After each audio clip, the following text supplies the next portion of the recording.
Yes, guys, welcome back to the Irish Hotspur with your boy Dave.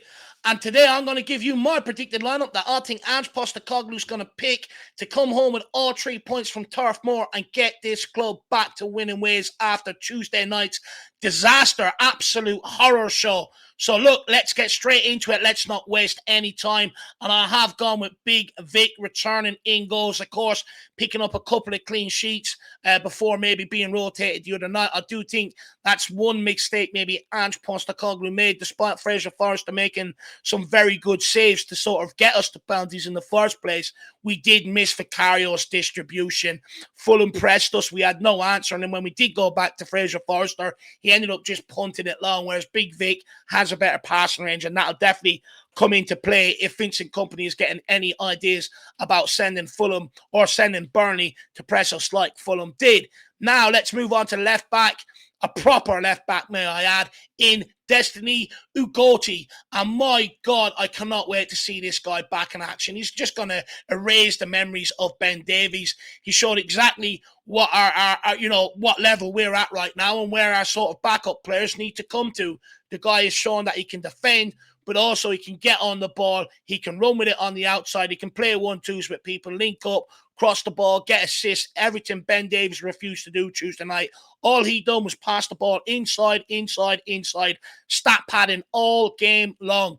Well, Destiny Udogie ain't here for that. He's here to win games and affect football games, and I cannot wait to see that attitude back tomorrow. Now, moving on to the right-hand side, we are going to bring Pedro Porro back in, despite myself and Jack being very, very fond of Emerson. Look, the reality is Emerson didn't really put his hand up to be picked for today's game on Tuesday night. He just didn't do enough to sort of affect the game. Look, I would argue a lot of it, the players around him, they really do drag other people down. We all know this.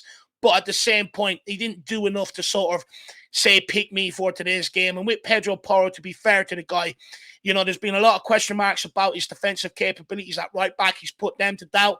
And also going forward, he offers us a lot in terms of being able to get on the ball, half-turn, switch play, very good passing range. He has a good shot on him as well. And I just think he deserves today's game, and I wouldn't be surprised to see him back in the lineup today over Emerson. Now, moving on to centre-back, a real centre-back, by the way, someone that knows how to tackle, track the flight of the ball, someone that knows how to also control the ball and pass the ball, and if that pass isn't on, knows how to run out with the ball. And that is the one and only, the assassinator, Christian Romero. For me, I cannot wait to see him back in action, just to erase me of the horrid show of Davinson Sanchez on Tuesday night, and just to show us what a real defender does. Now, moving on to the left side, a guy, Mickey van der Ven. I actually feel a little bit sorry for him, to be brutally honest, because anytime anyone sort of plays in and around Sanchez, he just brings them down and makes them look average. You end up getting an own goal off the back of trying to make up for Davinson Sanchez defensive errors. However, one of the only players that can come off the pitch Tuesday night with his head held high. He had to cover Ben Davies quite a lot down that left-hand side as he got roasted by Adama Traore. And when flashed open them legs, Adama Traore couldn't believe what he seen. The pace of the guy, he looked absolutely shell-shocked. He looked like he wanted to go down the tunnel and get more baby oil on him. But Van der Ven, I cannot wait to see him back in action alongside Romero and see that whole defence basically hopefully keep another clean sheet. Let's make that 3 clean sheets out of 4 games. That would be an unbelievable start to the season. And like me and Jack have always said, that's what happens when you put proper players in there who know their role. Now, moving on to CDM, number 6, if that's what some would prefer to call him, we are going to go with the one and only Bimusa, a.k.a. the boss. This guy, Højbjerg, you could really see the disparity between what he offers and what Højbjerg offers. Højbjerg, I thought, let himself down Tuesday night. I really did. He's better on the ball than what he's shown, and he's really sort of failed to progress the ball. And I get it. Look, you could argue that Fulham pressed us high. They took all the passing options away from him, which I fully understand. But where Basuma won't get caught out of that is he go, okay, come and get the ball off me and just take them out of the game, beat 2 or 3, and open up plenty of attacking opportunities for Tottenham. So I can't wait to see him back in there tomorrow. We really, really did miss that on Tuesday night. Now, let's go on to the left-sided sort of number 8, and that would bring back in James Maddison. Just a couple of stats here on Maddison, just to show the importance of him to Ange Postecoglou's system. James Maddison has created the most chances with 9. He has the most shots with 8, and played the most passes into the box, 41, than any other Spurs player. So the most creative player in this squad, in this midfield. So for me, absolutely buzzing with that when it comes to James Maddison. Now, moving on to the next selection, and we will go with the one and only Papa Matar Sarr, a.k.a. the Sarr boy.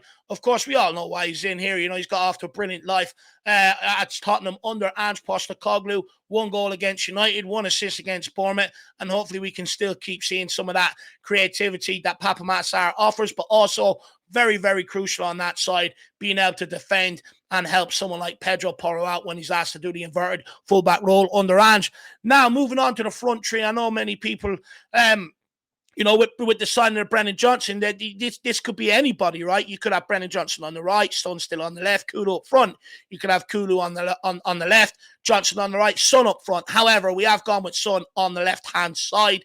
Perisic, I thought, let himself down Tuesday night. It was a real opportunity for him to maybe shake up the tree a little bit, put his name in contention down that left-hand side and get Ange maybe to move Son down the middle or something like that. But he just failed to do it. One bit of quality, and we did score from it, but one bit of quality is not enough over 90 minutes from someone like Perisic, who is genuinely a world-class player on his day in that position. And I think, look, Son, there's been a lot made about Sonny so far this season.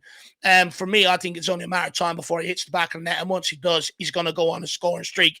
So we need a massive, massive performance from our captain tomorrow. But we are going to stick with him on the left. Now, on the right, we are actually going to stick with Kulu, even though I think maybe the long-term plan is to move him in as a striker. And but if you remember, your boy has said a couple of times, I know Jack remembers, I know he's sitting there smiling, that Kulu could play as a striker. He's very similar to Harry Kane.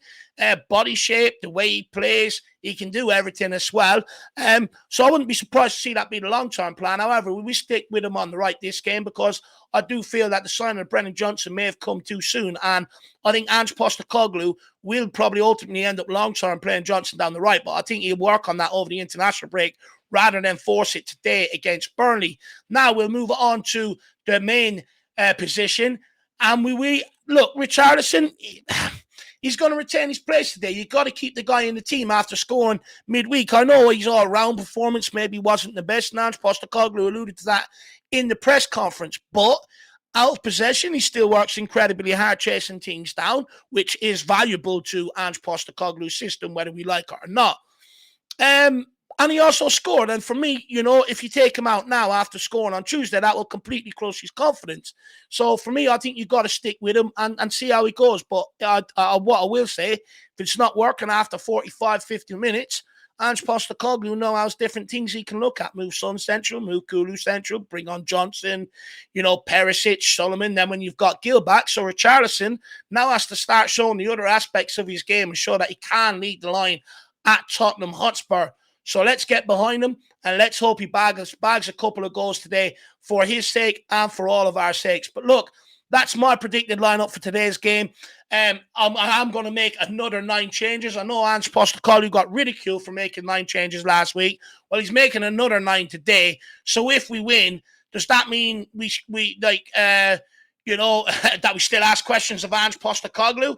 Or does it mean that it was the quality of players that on the pitch that were picked to perform that day rather than it being the manager's fault? Interesting discussions to have after, I would say. But nonetheless, come on, you Spurs. I want to beat them Clarets today. I want 3 points from Turf Moor. In the mighty Ange we trust. We never stop. Let's go. Everywhere we go.